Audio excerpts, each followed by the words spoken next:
Magandang araw, a day in my life as an eduk student. Isang maulang umaga sa inyong lahat. Kakagising ko nga lang ng time na to. Tinatamad nga akong bumangon kasi ang lakas ba naman ng ulan. Para tuloy ayoko nang pumasok. Pero since may memo na, continue na ang face-to-face class, ay walang nagawa si Akla. Since tuloy na yung pasok ay dali-dali ko nga inayos yung gamit ko. Yan nga lang pala yung mga notebook na dadalin ko. Syempre, wala kayong pake. Huy, walang ganon. After ko ngang mag-ayos ay kumain na ako. Nagugutom na yung tao eh. Yan nga lang pala yung baon ko and ito naman yung almusal namin. Kain po tayo. After ko naman kumain ay nag-ikot-ikot nga ako sa bahay. Kasi parang nakakatamad talagang pumasok. Naiinggit nga si Akla dyan kasi yung iba ay suspended na. Pero naalala niya na college student nga siya at ang mga college student ay siguradong mga waterproof yan. Siyempre wala akong nagawa kaya naligo na lang ako kahit malamig. Pagkatapos ko ngang maligo ay agad nag-asikaso na ako dahil malilate na ako. Sinuot ko na nga pala dyan yung white t-shirt at pagkatapos ay yung uniform. Pagkatapos ay sinuot ko na din yung medyas. Dali-dali na akong lumabas. Pagdating ko nga sa labas ay wala na namang tricycle kaya for the antay na naman ako dyan.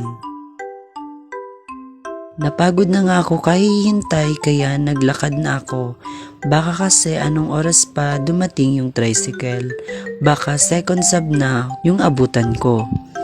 Maya-maya nga ay may dumating na kaya ano pang hinihintay mo? Ide, sumakay ka na. Fast forward. Andito na po pala ako sa bayan ng Tigaon at medyo mahina na yung ulan. Dali-dali na akong sumakay sa panibagong tricycle. For the video muna ako dyan kasi di pa naman umaalis si kuyang driver. Maya-maya ay agad din naman umalis kasi puno na yung loob.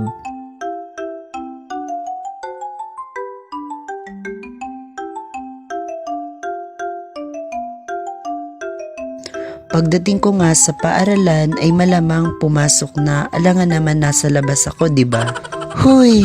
Magpapa-enroll nga ako, sana, pero nung nakita ko yung pila ay grabe, ang haba. Kaya dumiretso na nga ako sa classroom.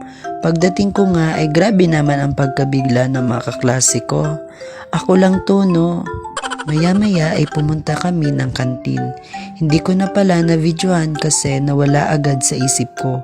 Nagpasama nga ako sa kaibigan ko na kumuha ng enrollment form. And after I get what I want, I go back to the classroom to get my clearance because it's an important requirement that the school need.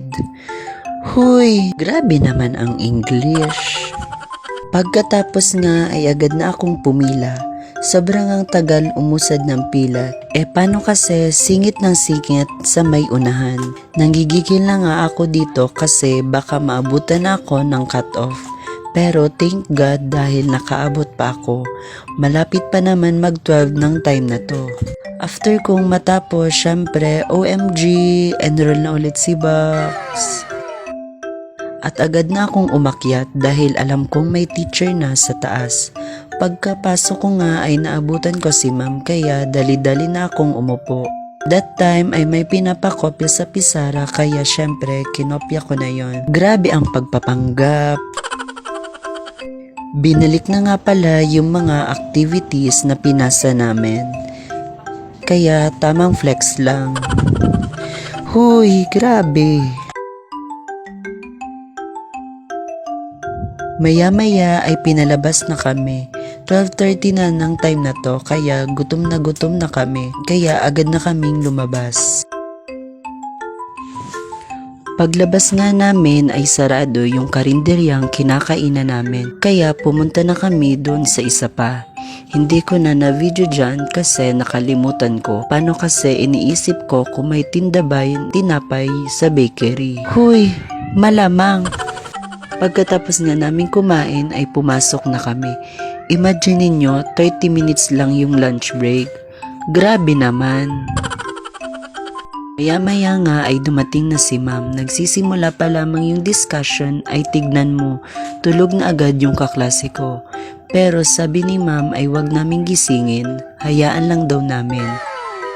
Ang subject po pala namin ay Foundation of Inclusive Special Education. Focus na focus nga kami sa pakikinig dyan dahil as a future educator ay dapat naman tutunan namin to. Maya-maya ay tatawa dahil si ma'am ay nagpapatawa. Plus points yan. Huy, hindi. Bet na bet ko talaga to si ma'am kasi love na love niya talaga ang pagtuturo. At alam na alam ko kung gaano niya ka-love ang pagtuturo. At alam na alam ko kung gaano siya kabuting guro sa mga estudyante niya. Pagka-dismiss nga ni ma'am ay inayan na nila agad akong lumabas. Pupunta daw kami ng kantin. Since gusto ko naman ay ayan sumama na rin ako. Nagre-request pa nga ang mga kaibigan ko dito na isama ko daw sila. Since mabait naman si Akla kaya syempre sinama ko. Sinabi ko pa nga sa kanila na kung hindi man sila ngayon kasama ay malamang sa susunod na vlog ay siguradong kasama na sila kasi hindi pa naman ako dito magtatapos. Pagdating nga sa kantin ay naupo agad ako. Wala naman kasi akong gustong bilhin. Maya-maya ay agad na ulit kaming umakyat kasi papunta na si sir sa classroom. Nagpa-activity nga siya dyan kaya in-game na naman si Akla. Spelling pala yung ginawa namin. Nakaka-enjoy talaga kapag lahat ng kagrupo mo ay nakikipagtulungan. Syempre, friendly competition lang to. After nyan ay dinismiss na ulit kami ni sir.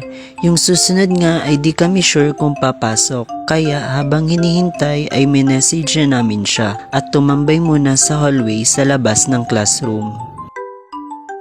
Mga ilang minuto lang ang nakalipas at wala pa nga yung susunod na subject. Kaya nag-decide na kami na umuwi since last subject naman namin siya. Pero bago kami ay umuwi, ay napagkasunduan namin na pumunta muna sa may gazebo. Pupunta sana kami ng library kaso sarado pa, kaya ayaw umuwi na lang kami. Yun lamang pala yung mga kaganapan sa araw na ito.